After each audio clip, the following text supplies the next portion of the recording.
Hi, I'm Ken Kadet. I'm here with the Entrust Cybersecurity Institute.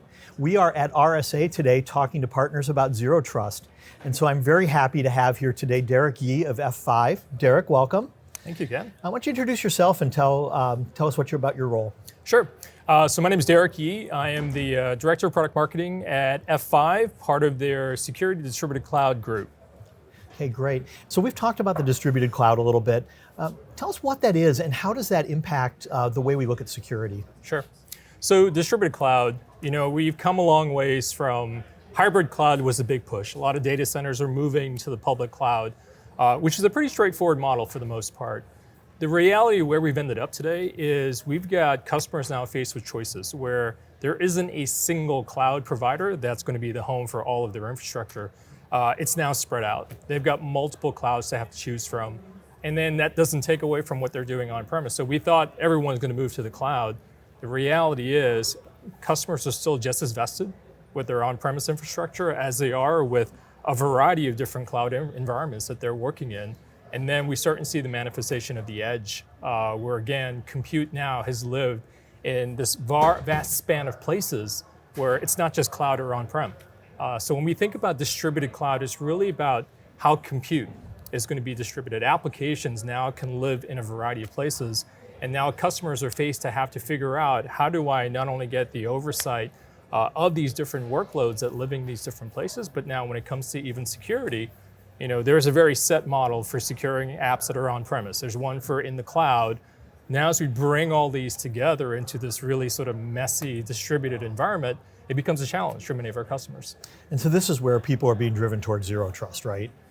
Right. So Zero Trust, when you think about the model, how we kind of move to this sort of perimeter-based model of security, is really become more rampant in terms of how do I find a singular view in terms of how I secure these different environments. And the challenge we see with Zero Trust, it comes in a number of places. So yes, things you can do from a perimeter-based security, but also when we look about the applications themselves that are changing, applications are no longer bound to a server, so to speak. It was a lot easier to be able to control access to that. Now we have applications that are so much more interdependent on one another via APIs and different interconnects. That is becoming more of a challenge. And like, okay, we have way more traffic that's going between applications in terms of how they communicate with one another versus how an application connects with an end user. So a lot of what we see for Zero Trust today is very much user-focused in terms of how do I verify this person is who I say they are in terms of being able to get access to these resources.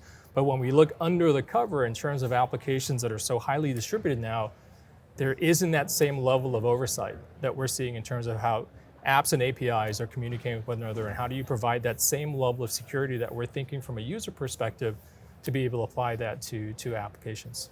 And can you look at it that way? Can you think of never trust, always verify as part of what you do with applications and machines, as well as people?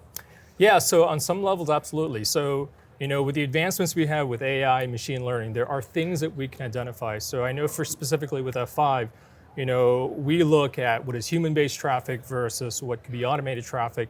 And there's a lot of signals that we can get in terms of like threat intelligence to be able to determine when an application is communicating with one another, is this normal? Is this expected behavior? Or does it fall out of bounds? And if it falls out of bounds, there are things that we can do to just automatically verify, or things that we need to do to be able to put some checks in place to be able to validate that. So one of the things I know we've talked about is part of that is identifying, right, all the different machines, all the different devices, applications on your network. But Zero Trust is way more than just identity, right? What are some of the other aspects that customers, leaders need to think about when they're doing that? So when you're thinking about any sort of security that you want to apply to your environment, for Zero Trust or otherwise, devices is one thing. Every device has a very specific signature that you can be able to detect and manage. But also you want to look at just patterns of behavior. There's things that you can definitely tell just aren't human generated, or it's being manufactured, whether it's a high-level DDoS attack or something along those lines.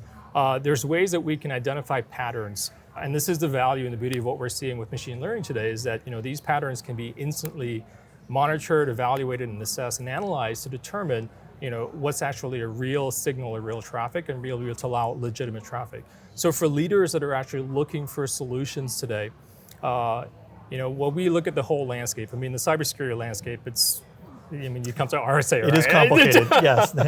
Every vendor is going to tell you, hey, we're going to make things easier for you. And Right. Complexity is very real. I wish I could say you could go to one person that's going to completely eliminate that for you, because every customer has a different environment. What we look at, a lot of our customers have what could be almost like a hodgepodge of different things that they've either inherited over the years, new builds, new developments that they're putting into place. So when you're looking at your vendors and solutions in terms of, okay, am I being forced to have to conform my environment to what this vendor is providing versus can that vendor meet me where I am? Do I have to change the way I do things today to be able to fit? Like, is it completely a SaaS-based service or is it a hybrid offering? Can I leverage equally things that we're going to do with the existing infrastructure I have on premise and balance that with what we're doing in the cloud and at the edge to find that security solution that can help drive simplicity versus making things more complicated for you? Yeah, it's a good way to look at it. Are there, if I'm a CEO, or a CIO, are there questions I should be asking my team about what vulnerabilities I may have, or how we're organized to defend in this kind of environment? Yeah, so I think that's a challenge. When you look at internal resources, the teams that you have, you invest heavily in the people that you have to be able to detect and respond to attacks and things that come through.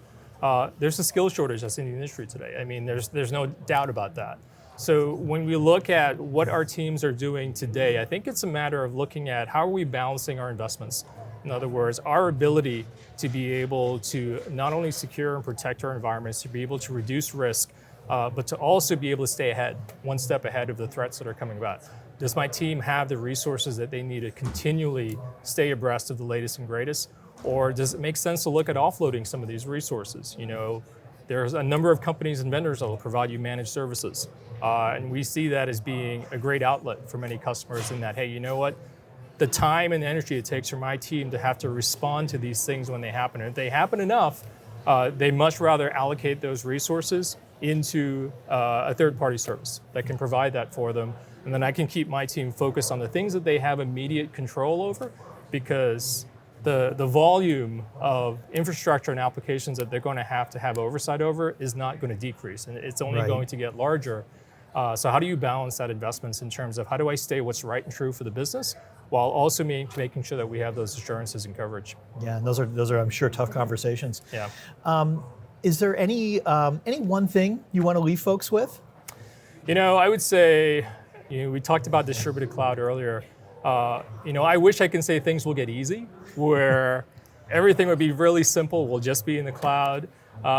Multiple clouds, multi-cloud is a real thing. We're seeing networking is becoming more, chic again. Everyone's trying to figure out, hey, as I've got these distributed environments, how do I really sort of provide that network connectivity that is secure across these environments? I would say the one thing we come back to, and it's always held true at least for F5, is it comes back to the applications. The applications really become sort of the ecosystem around which businesses thrive. And how do you secure those applications should be sort of head of your list in terms of, like, if I start there, how can I drive simplicity across these environments where I have a single policy that I can apply irrespective of where these applications or the type of application, that I can have that confidence, that I'm not trying to piecemeal together or patch things together, making sure that there's no gaps.